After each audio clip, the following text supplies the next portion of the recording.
दोस्तों नमस्कार, मैं शिवम कुर्मी। आज हम देखेंगे अध्याय 6 ट्वेल्थ क्लास का, जी हाँ, अवकल के अनुप्रयोग से some applications of the derivatives. प्रश्न बैंक 2022 के पूरा का पूरा सॉल्यूशन जो है हम इस वीडियो में देखेंगे, तो लास्ट तक वीडियो को जरूर देखें। और यदि आप चैनल पर पहली बार हैं तो सब्सक्राइब करना बिल्कुल भी ना भूलें। और दोस्तों, आप कमेंट करते हैं कि सर और चैप्टर बनाइए, तो हम आपको बताते हैं कि इस वीडियो की डिस्क्रिप्शन में आपको सभी चैप्टर का जो है सॉल्यूशन प्रश्न बैंक का और परीक्षा दिन का मिल जाएगा। तो आप डिस्क्रिप्शन में जाकर देख सकते हैं, या वीडियो को लास्ट में आपको एंड स्क्रीन मिलेगा, तो वहाँ पर हिंट के तौर पर आपको ये मिला होगा अन्य चैप्टर की लिंक, उस पर आप क्लिक करेंगे तो अगले चैप्टर का जो सॉल्यूशन है वो आपको मिल जाएगा। तो लिखा है प्रश्न नंबर 5, दर्शाइए कि वक्र एक्स वाई स्क्वायर और X Y is equal to K एक दूसरे को समकोण पर काटते हैं यदि 8 की स्क्वायर इज इक्वल टू 1 हो। मतलब ये आपको प्रूव करना है।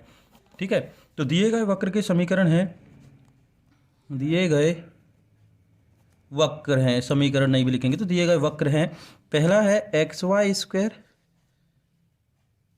ठीक है, एक्स वाई स्क्वायर नहीं है दोस्तों, एक्स वाई स्क्वायर नहीं है, X is equal to Y square है। क्वेश्चन थोड़ा सा मिला लीजिएगा प्रश्न बैंक में, X is equal to Y square है। ठीक है, X is equal to Y square, समीकरण एक।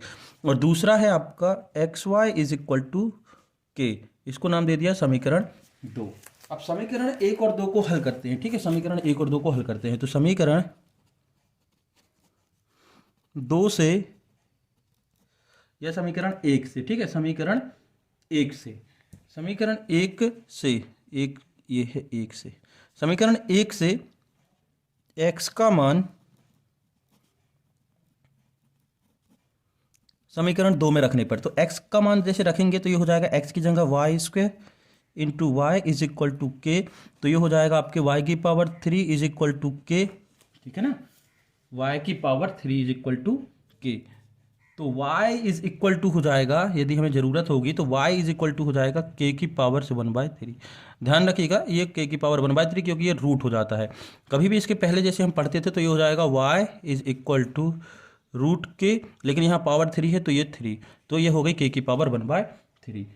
अब y का मान, हमें y की वैल्यू मिल गई, तो अब x का मान भी चाहिए, तो y का मान समीकरण एक में रखने पर, समीकरण एक में रखने पर, तो समीकरण एक में जब y की वैल्यू रखोगे तो ये हो जाएगा x is equal to Y square की पावर 1/3, तो पावर का पावर के साथ मल्टीप्लाई, तो y इज इक्वल टू 2/3। तो x इज इक्वल टू आ गया y की पावर से 2/3, ये x की वैल्यू आ गई। और ये है आपकी y की वैल्यू, y की वैल्यू कितनी आ गई आपकी दोस्तों, k की पावर 1/3। और ये जो y की वैल्यू, सॉरी यहाँ पर से देखो, x की वैल्यू ये आ गई और y की वैल्यू है k की पावर से 1/3। एक मिस्टेक हो गई दोस्तों। ठीक है, समीकरण नंबर दो से y का मान रखना था, तो y का मान था k की पावर 1/3, तो यहाँ y की जगह k लिखना है। ठीक है, ये तो y की जगह कहाँ गए, ये y की जगह के रखना है k की पावर से 1/3। तो इस तरीके से जब रखेंगे तो ये सॉल्व होने के बाद ये आएगा y की पावर से 2/3। थोड़ी सी मिस्टेक हो गई थी, आप ध्यान दीजिएगा। अब ये x और y की वैल्यू जो है हमको मिल गई, तो वक्र एक और दो, x और y में, तो समीकरण एक का x के सापेक्ष अवकलन करते हैं, समीकरण एक का x के सापेक्ष अवकलन करते हैं। ठीक है, समीकरण एक का x के सापेक्ष अवकलन करने पर, ये सब लिख लीजिएगा, अवकलन करने पर। तो समीकरण एक यदि आप चाहे तो व्यवस्थित लिख सकते हैं, समीकरण एक हो जाएगा x is equal to Y square, अवकलन करेंगे तो ये हो जाएगा dx upon dx is equal to d upon dx into Y square. तो ये हो गया आपका dx upon dx is equal to Y square का हो जाएगा 2y, और ये y है और x के सापेक्ष कर रहे हैं, तो ये हो जाएगा dx upon, sorry, dy upon dx, क्या हो जाएगा, dy upon dx, dy upon dx, और ये इसका हो जाएगा 1, तो ये हो गया 2y dy अपॉन dx। तो हमें dy अपॉन dx लिखना है, तो dy अपॉन dx, और ये इंटू में तो क्रॉस होके 1 अपॉन 2y हो जाएगा, तो dy अपॉन dx आ गया 1 अपॉन 2y। इसी तरीके से यही हम साइड में कर ले रहे हैं, समीकरण दो का, किसका, समीकरण दो का x के सापेक्ष अवकलन करने पर, आप नीचे लिख लीजिएगा दोस्तों। ठीक है, हम साइड में लिख लिए, अवकलन करने पर तो समीकरण नंबर 2 क्या है, ये देखो, ये दिख रहा है यहाँ पर अपन ने जो लिखा था ये वाला एक्स वाई बराबर के, एक्स वाई बराबर के। तो एक्स के साथ पेश करेंगे तो D upon D x into Y is equal to D upon D X to K. तो के तो हो जाएगा 0 क्योंकि ये है कांस्टेंट वैल्यू, ठीक। अब जब हम इसका अवकलन करेंगे तो देखो यहाँ गुणनफल नियम लगेगा। ये चैप्टर 5 जो है आप देख लीजिएगा तो आपको पूरे फॉर्मूले मिल जाएंगे।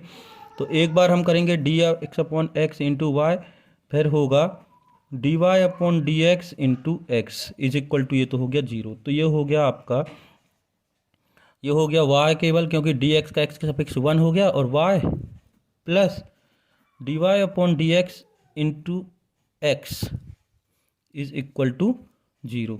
तो ये हो जाएगा d Y upon D x into x is equal to minus का y, then d Y upon D x is equal to minus का y अपॉन एक्स। कोई दिक्कत नहीं दोस्तों, यहाँ पर आपको सिर्फ अवकलन करना था। अब अवकलन देख लीजिएगा, गुणनफल नियम लग गया है यहाँ पर से, ठीक है। ये गुणनफल नियम जो लगा है, देखो वो हम गुणनफल नियम भी बता दें आपको। गुणनफल नियम होता था D upon D x you into भी, यही होता था ना। तो हम क्या करते थे, यू डी भी अपॉन डी एक्स प्लस भी D you upon D x. आप कुछ भी करें उससे कोई दिक्कत नहीं है, क्योंकि प्लस में है। एक को छोड़कर दूसरे का और फिर दूसरे को छोड़कर पहले का अवकलन आपको करना था। तो वही काम हमने यहाँ पर किया है गुणनफल नियम से। तो ये आ गया d Y upon D x, ये आ गया d Y upon D x. ये वक्र 1 के लिए और ये वक्र 2 के लिए, ठीक है। तो अब देखो समीकरण 1 के बिंदु, समीकरण आगे आप इसी तरीके से समीकरण 1 के बिंदु, बिंदु क्या निकाले थे अपन ने, एक्स और वाई की वैल्यू क्या निकाली थे। देखो हम चाहे तो यहाँ पर ऐसे लिख दे रहे हैं, बिंदु एक्स वाई, मतलब जिससे आपको समझ में आ जाए। देखो ये निकाला था अपन ने, वाई की वैल्यू ये निकाल, एक्स की वैल्यू ये निकाली थी। क्या निकाली थी, वाई की पावर 2/3, और वाई की वैल्यू निकाली थी, सॉरी ये वाई नहीं था, ये गलतियाँ बहुत हो रही हैं दोस्तों थोड़ा सा। देखो ये के निकाला था ना, यहाँ बस के बदल दिया था, जबकि अपन ने ये के पूरा रहेगा। तो ये हो गया के की पावर 2/3, और वाई की वैल्यू निकाली थी के की पावर से 1/3। यहाँ पर स्पर्श रेखा की प्रवणता, समीकरण 1 के बिंदु पर स्पर्श रेखा की प्रवणता हो जाएगी स्पर्श रेखा की प्रवणता। तो स्पर्श रेखा की प्रवणता देखो ये है, क्या है, इस तरीके से अपन निकालते हैं D Y upon D X इन बिंदुओं पर, किन बिंदुओं पर, इन बिंदुओं पर। तो आप चाहो तो यहाँ एक्स और वाई लिख सकते हैं, पूरा मान नहीं लिखना, ये बड़ा है। तो 1/2y, तो स्पर्श रेखा की प्रवणता 1/2y, तो 1/2 और y की वैल्यू k की पावर से 1/3। ये हो गई आपकी प्रवणता। इसको नाम दे सकते हैं आप समीकरण नंबर 3। इसी तरीके से आप समीकरण ये, इसी तरीके से आप इसकी प्रवणता निकालें तो इसको आप वक्र 2 की प्रवणता कह सकते हैं, और इन्हीं बिंदुओं पर निकलेगी। तो ये हो जाएगी d Y upon D x x y पर माइनस वाई अपॉन एक्स। तो माइनस वाई की वैल्यू कितनी थी, ये के की पावर 1/3, और एक्स की वैल्यू कितनी थी, वाई की पावर 2/3, 2/3 यही है ना, 2/3।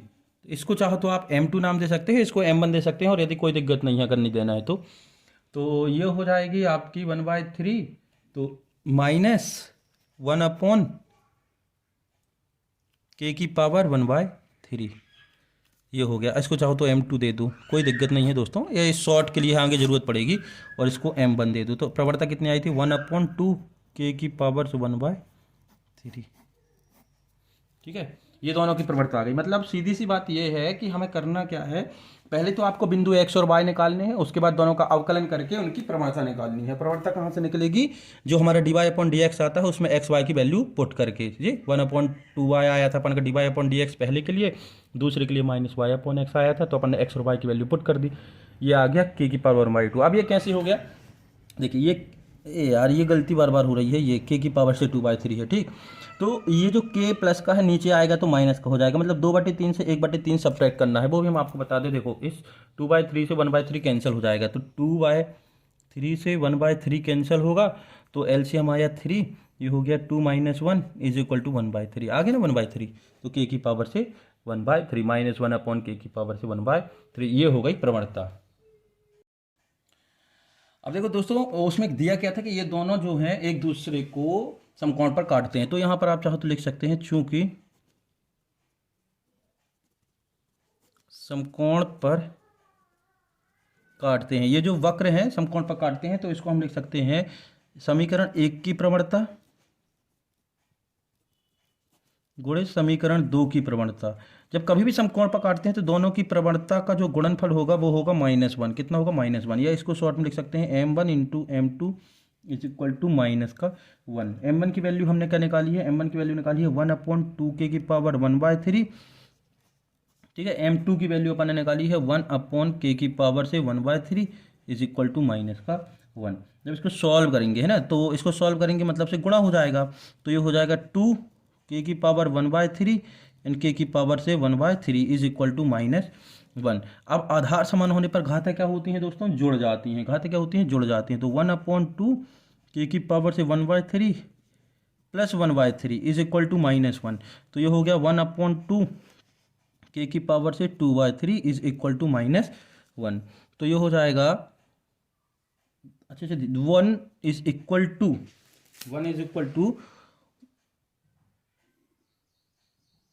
-2k की पावर 2/3। अब देखो दोस्तों, हमें यहाँ पर क्या चाहिए है? हमें प्रूव करने के लिए बोला था कि 8k² इज इक्वल टू 1। तो यदि हम दोनों पक्षों का घन करते हैं, दोनों पक्षों का घन करने पर, तो 1 का cube is equal to -2k की पावर 2/3 का क्यूब। हमें 8 चाहिए ना, तो 8 यहीं ऐसे ही आएगा। तो 1 का क्यूब तो 1 ही होता है, क्योंकि एक पर कितनी भी बड़ी पावर लगा लो वो एक ही आएगी। अब ये आ गया -2, तो ये हो जाएगा 8 और ये हो जाएगा k की पावर से 2/3 इंटू 3। इसका हो गया 8 -8, ठीक, और इसका हो गया 3, तो 3 से 3 कैंसिल, तो ये हो गया 1 इज इक्वल टू 8k²। तो सिद्ध हो गया। यही आपको प्रूव करना था दोस्तों। एक मिस्टेक है क्वेश्चन में, थोड़ा सा ध्यान दीजिएगा। यहाँ पर सॉल्व करने के बाद प्रश्न बैंक में भी -1 आ रहा है और यहाँ पर भी जो है -1 आ रहा है। तो यहाँ पर से कहीं ना कहीं ये जो प्रवणता वाला फॉर्मूला है उसको आप क्रॉस चेक जरूर कर लीजिएगा। देखते हैं हम अगला प्रश्न नंबर 6 की बात करते हैं दोस्तों। प्रश्न हमने लिख रहे हैं, प्रश्न बड़ा है, ठीक है। लिखा है 5 मीटर लंबी सीढ़ी दीवार से टिकी है। इस तरीके से हम आपको बता दें कि ये जो सीढ़ी है ये 5 मीटर है इसकी, ये दीवार से टिकी है। AB एक दीवार है और AC एक सीढ़ी है, ठीक है। तथा निचले सिरे से दीवार से मतलब से इसकी दूरी जो है नीचे वाली वो है x है, मान लिया। तथा ये जो ऊंचाई है ये अपन ने मान ली h। क्या मान ली? h। और इसमें जो परिवर्तन हो रहा है समय के सापेक्ष वो भी आपको दिया है। तो सबसे पहले माना AB एक दीवार है, AC एक सीढ़ी है, तथा माना दीवार की ऊंचाई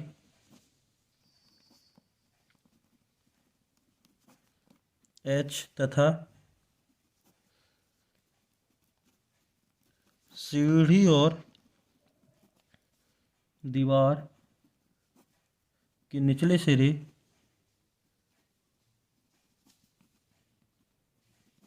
के बीच की दूरी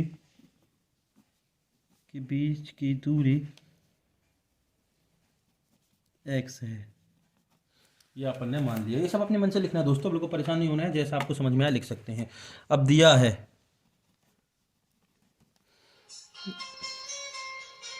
यह है कि यदि इस सीढ़ी को इस तरीके से खिसकाया जाए। देखो मान लो यदि ये कोई सीढ़ी है, ठीक है, ये, और ये सीढ़ी यदि खिसकाई जाएगी तो वो इस तरीके से आगे बढ़ेगी और इसकी जो ऊंचाई है वो इस तरीके से नीचे घटेगी, है ना। मान लो ये आगे बढ़ेगी तो ये नीचे घटेगी।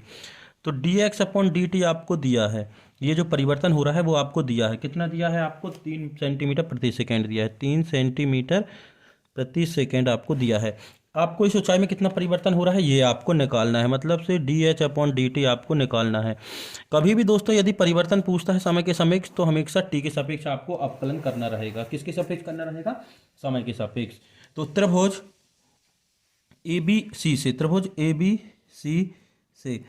ABC से पाइथागोरस का प्रमेय जब आप लगाओगे तो आपका हो जाएगा कर्ण का स्क्वायर मतलब से ये तो हो जाएगा H square plus x square और ये 5 का स्क्वायर, ठीक है। एच का स्क्वायर प्लस एक्स का स्क्वायर इज इक्वल टू हो गया 25।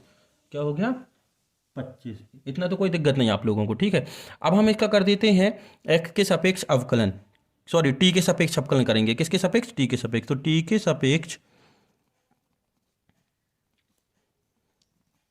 अवकलन करने पर, टी के सापेक्ष अवकलन करेंगे तो ये हो जाएगा D upon D T H square plus D upon D T X square और D upon D T is equal to 25, sorry equal नहीं है, ये इंटू है, डी अपॉन डी टी 25 लिखा था। तो एच स्क्वायर का हो जाएगा 2h और h के सापेक्ष कर रहे हैं, t के सापेक्ष कर रहे हैं तो ये हो जाएगा dh अपॉन dt, ठीक है भाई। जब t के सापेक्ष कर रहे हैं और यहाँ पर h है तो ये तो हो गया 2h और dh अपॉन dt। अब x के सापेक्ष कर रहे हैं तो ये हो जाएगा 2x और dx upon dt is equal to 0, constant value का 0, कॉन्स्टेंट वैल्यू का 0। हमें dh अपॉन dt चाहिए है तो ये वाली टर्म जो है यहीं रहेगी, dh upon dt is equal to, ये इस तरफ जाएगी तो हो जाएगा माइनस का 2x dx अपॉन dt।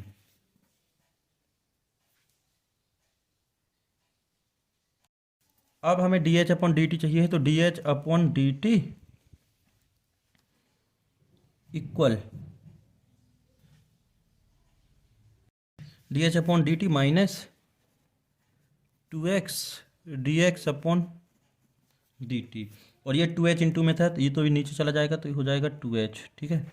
तो ये हो जो गया dh upon dt is equal to 2 से 2 कैंसिल तो minus x upon h dx upon dt। अब हमें h की वैल्यू पता होनी चाहिए तो इसको नाम दे देते हैं, मान लीजिए कि समीकरण नंबर 2 और इसको हमने समीकरण नंबर 1 नाम दे देना है जो अपन ने निकाला था। अब समीकरण 1 से आप अपन को क्या है, h की वैल्यू सबसे पहले निकालनी है। तो समीकरण 1 से क्या था हमारा, h square plus x square is equal to 5 का स्क्वायर। तो हमें एच चाहिए है तो h square is equal to 5 का स्क्वायर माइनस एक्स स्क्वायर। तो h square is equal to 5 का स्क्वायर 25 और एक्स की वैल्यू हमें क्वेश्चन में दी हुई है कि हमें जब रखना है 4 मीटर दूर हो तो ये हो गया 4 का स्क्वायर। तो ये हो गया h is equal to under root of 25 minus 16 under root of 9 is equal to 3। तो h इज इक्वल टू आ गया, h इज इक्वल टू आ गया 3।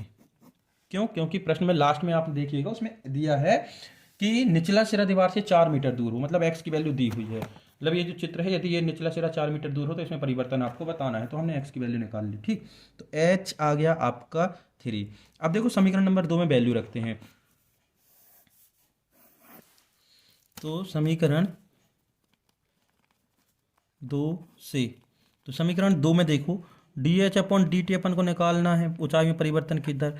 तो माइनस x की वैल्यू 4 और h की वैल्यू हमने निकाल ली 3। कितने निकाल ली? 3। इस चीज़ का विशेष ध्यान रखिएगा थोड़ा सा। अब जैसे यहाँ पर है, ठीक है, मीटर में दिया था तो ये h जो है मीटर में है, h किस में है? मीटर में है। तो सेंटीमीटर में लिखना है तो कितना हो जाएगा? 300 सेंटीमीटर। 1 मीटर में 100 सेंटीमीटर होते हैं तो इसको आप 300 भी लिख सकते हैं और ये हो जाएगा 4/3 है 400 और ये 300। 400 क्यों लिख दिया दोस्तों हमने? क्योंकि यहाँ पर जो 4 दिया है, 4 मीटर दिया था, 4 मीटर को हमने सेंटीमीटर में बदल लिया, इस कारण से इस मीटर को भी हमने सेंटीमीटर में बदल लिया। तो इन दोनों को सेंटीमीटर में बदल लिया क्योंकि परिवर्तन जो है वो हमें सेंटीमीटर में निकालना है। अब देखो कहाँ पर दिक्कत आती, क्योंकि अब देखो यहाँ पर जो हमने dx अपॉन dt निकाला है, ये dx अपॉन dt अपन को क्वेश्चन में दिया था। तो यहाँ पर अपन वैल्यू रख दें 3, कितनी रख दी? 3 सेंटीमीटर प्रति सेकेंड। तो ये हो जाएगा dh upon dt is equal to minus ये 100 चौके 400 और 100 तिहाई 300, 3 से 3 भी कैंसिल तो ये हो गया -4 सेंटीमीटर प्रति सेकेंड। तो परिवर्तन जो होगा ऊंचाई में, परिवर्तन किसमें? ऊंचाई में परिवर्तन ऊंचाई में कितना होगा? -4 सेंटीमीटर प्रति सेकेंड। माइनस इसलिए लगा है कि ये जो है परिवर्तन घटेगा, मतलब ये जो है नीचे की ओर आएगा। तो इस तरीके से ये है जो आपका आंसर। दोस्तों प्रश्न नंबर 7 है एक स्थिर झील में एक पत्थर डाला जाता है तो तरंग वृत्तों में 5 सेंटीमीटर प्रति सेकेंड की गति से चलती है। तरंगें जो है 5 सेंटीमीटर प्रति सेकेंड की दर से चलती हैं। तो माना, आप चाहो तो मान सकते हैं, माना समय t पर तरंग की त्रिज्या r सेंटीमीटर है। कितनी है? r सेंटीमीटर है। तो दिया है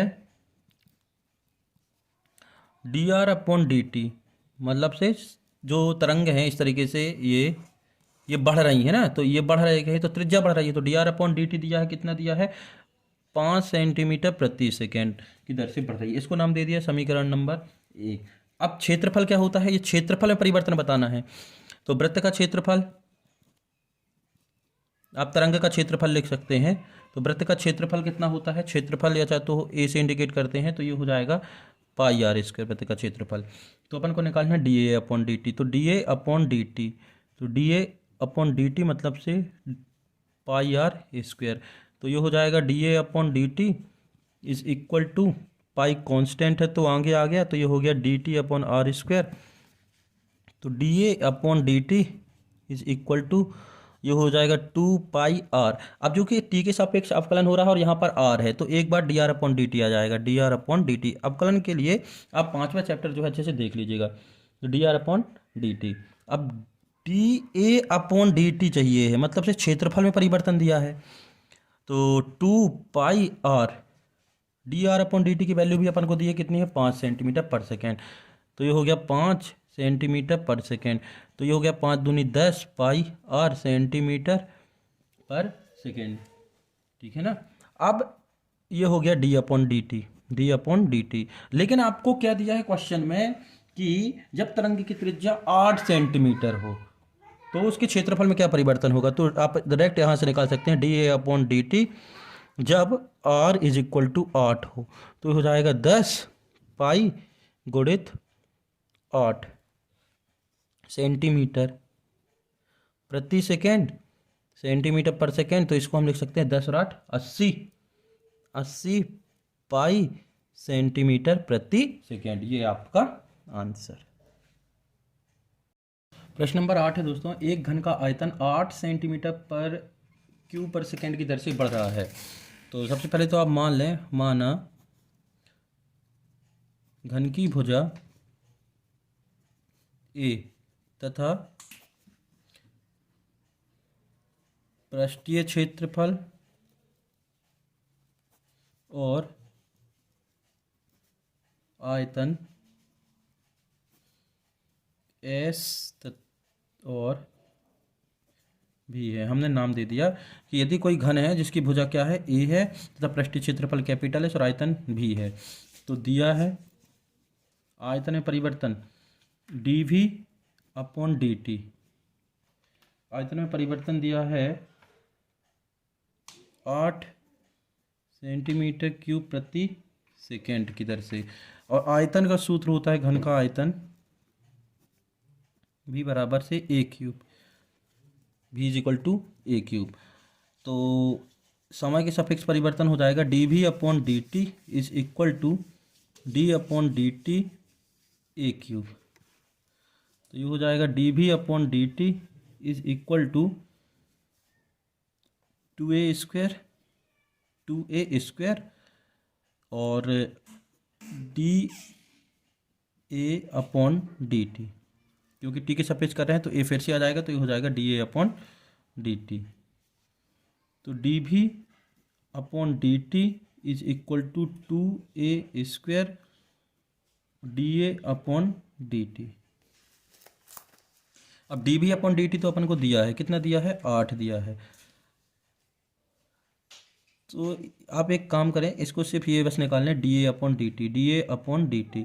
तो d a upon D t निकालेंगे तो ये इसके नीचे आ जाएगा, तो 1 upon 2a square d v upon D t. इसको नाम दे दिया समीकरण नंबर 1।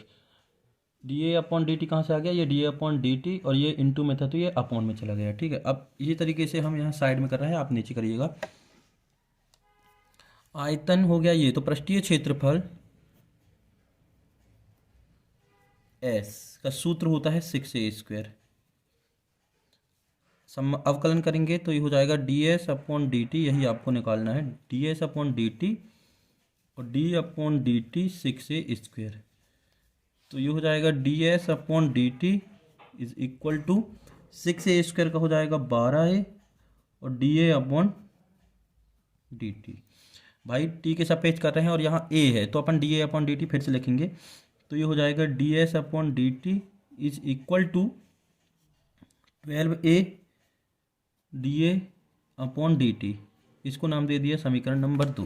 अब देखो da/dt की वैल्यू हमने ये निकाल के रखी है ना da/dt की, तो समीकरण 1 और 2 से हम जब सॉल्व करेंगे तो समीकरण 1 व 2 से तो ये हो जाएगा ds/dt is equal to 12a into da/dt की वैल्यू समीकरण 1 से उठा के रख देंगे तो 1/2a² dv/dt। अब देखिए ये जो है 2 से कट गया, 2 एकम 2, 2 छेक 12 और 1a से ये एक कट गया, तो यहाँ बचा केवल 6 और अपॉन a और dv/dt, यही बचा ना। अब क्वेश्चन में कह रहा था कि जब लंबाई 12 सेंटीमीटर हो, जब लंबाई 12 सेंटीमीटर पर a की वैल्यू 12 हो, तो यहाँ पर आप लिख सकते हैं ds/dt जब a इज इक्वल टू 12, तो जब 12 रखेंगे तो ये हो जाएगा 6/12 और dv/dt की वैल्यू तो आपको क्वेश्चन में दी थी 8 है, कितनी है 8, ठीक 8 है। अब ये 8 हमने जब रखा तो यहाँ पर से ध्यान दीजिएगा होगा क्या, 6 एकम 6, 6 दूनी 12, 2 एकम 2, 2 चौके 8, 2 चौके 8। दोस्तों ध्यान दीजिएगा, थोड़ा सा यहाँ पर से मिस्टेक हो गई है, कहाँ पर हाँ ये देखिए, जब d/dt a क्यूब का आप अवकलन करेंगे तो यहाँ 2a² ना होके से 3a² होगा, है ना 3a²। तो इस तरीके से ये थोड़ा सा मिस्टेक सुधार लीजिएगा, बस इतनी मिस्टेक है कि जहाँ जहाँ 2 है वहाँ 3 अपन ने कर लिया है, तो ये यहाँ पर से थोड़ी सी गलती हो गई। तो 3 से कटेगा तो 3 चौके 12, कितना 4 बार कटेगा केवल, तो 4/a, 4/a² से a कैंसिल हो गया, एक a बचा, 3 से 4 बार कटा तो 3 चौके 12 हो गया, 4/a। अब देखो यहाँ पर से ये 6 की जगह 4 है, ठीक है 4, और जब हमने 12 रखा और ये 8, तो 8 तो देखो यहाँ रहने देना, तो 4 और a की जगह 12 रखना है, तो 4 एकम 4 और 4 तिहाई 12, तो यहाँ हो गया आपका 8/3 सेंटीमीटर स्क्वायर पर सेकेंड। अब क्यों, क्योंकि हम पृष्ठीय क्षेत्रफल निकाल रहे थे, तो पृष्ठीय क्षेत्रफल जो होता है वो होता है आपका सेंटीमीटर स्क्वायर पर सेकेंड में, सेंटीमीटर स्क्वायर पर सेकेंड में, तो ये आपका आंसर। दोस्तों प्रश्न नंबर 9 है, एक गुब्बारा जो सदैव गोलाकार रहता है एक पंप द्वारा भरा जाता है और 900 सेंटीमीटर क्यूब, तो ये सीधी सीधी हम मान ले, माना गुब्बारे की त्रिज्या, गोलाकार है ना गुब्बारा, तो गुब्बारे की त्रिज्या r, आयतन भी है, आयतन भी है, तो समय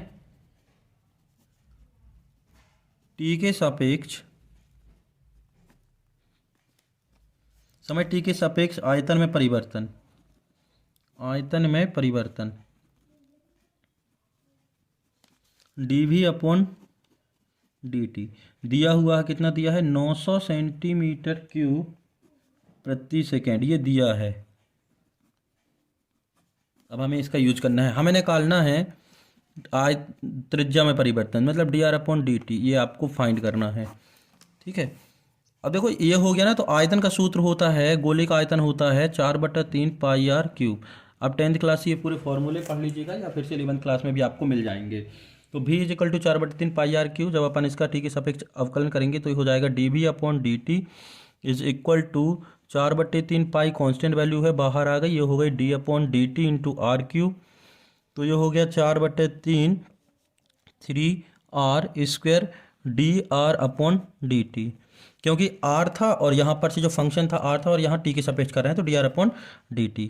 क्लियर है, तो देखो ये हो गया dv/dt, dv/dt। अब ये देखो यहाँ पर से थोड़ा सा ध्यान दीजिएगा, ये कितना हो गया 4/3 3πr², तो 3 से 3 कैंसिल, तो ये हो गया 4r², dr/dt। अब हमें क्या चाहिए, dr/dt चाहिए, तो dr/dt यहीं रहेगा, बाकी सब पक्षांतरित कर देंगे, तो ये हो जाएगा 1/4 पाई भी था दोस्तों, ये गुणा नहीं था, ये पाई था, ये हर बार गलती, ये कहीं भी लगा दें ये, तो 4πr², 4πr² dv/dt। हमें क्या चाहिए dr/dt, तो dr/dt यहीं रख दिया, बाकी जो इनटू में था तो इसको पक्षांतर कर दिया, तो ये अपॉन में आ गया, तो 1/4πr² dv/dt।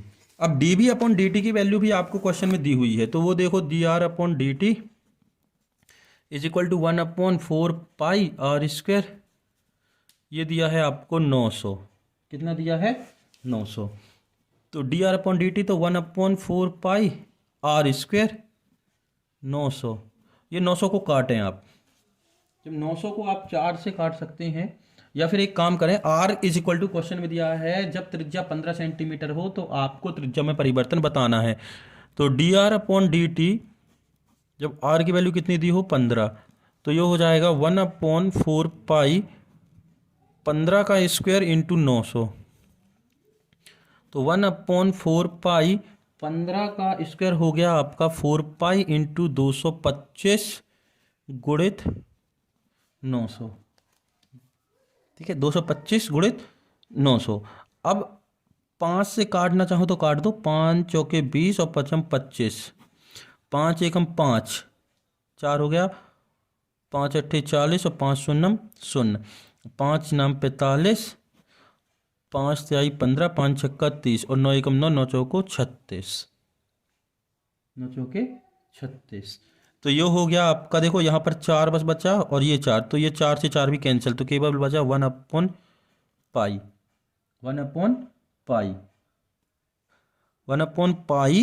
और सेंटीमीटर प्रति सेकेंड।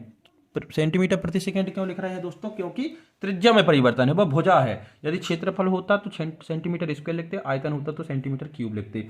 अब 1/π जो है आंसर है, इसको चाहो तो आप लिख सकते हैं 1/22/7 सेंटीमीटर प्रति सेकेंड, या उल्टा कर देंगे, ये पलट जाएगा, तो ये हो जाएगा 7/22 सेंटीमीटर प्रति सेकेंड, ये आपका आंसर।